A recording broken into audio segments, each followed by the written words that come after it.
তিনি বিদ্রোহ করেছেন তাদের বিরুদ্ধে, যারা অন্যায়ভাবে অত্যাচারভাবে অন্যায়ভাবে জুলুম করেছেন, নির্যাতন করেছেন, দেশের মানুষের স্বাধীনতা হরণ করেছিলেন, তিনি তাদের বিরুদ্ধে বিদ্রোহ করেছেন। আজকে প্রধানমন্ত্রী তার প্রতি সম্মান দেখিয়েছেন। তাই আমরা আজকে এই সাহিত্য সভার এই আলোচনা সভা থেকে আমরা মাননীয় প্রধানমন্ত্রীকে আমরা ধন্যবাদ জানাচ্ছি এমন একটি মহৎ উদ্যোগ গ্রহণ করার জন্য। শ্রদ্ধা করার মতো ব্যাপার, এই জায়গাগুলি আমাদেরকেও চর্চা করতে হবে। এগুলি আমরা আমাদের নেতা, আমাদের ফেনীতে আপনি আছেন, আমাদের ফেনী দুইয়ের ভবিষ্যতের মানুষের কাছে চিরঞ্জীব হয়ে উঠবো কর্মের মাধ্যমে আমি নেতার কাছে।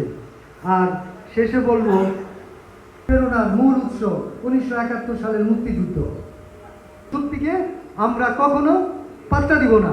ধন্যবাদ সবাইকে। জাসাসের পক্ষ থেকে স্মারক গ্রন্থ উপহার দিচ্ছেন আজকের অনুষ্ঠানের প্রধান অতিথি। ওনারা একটা কমিটি দিবেন, কমিটি দিলে 1 লাখ টাকায় ওনারা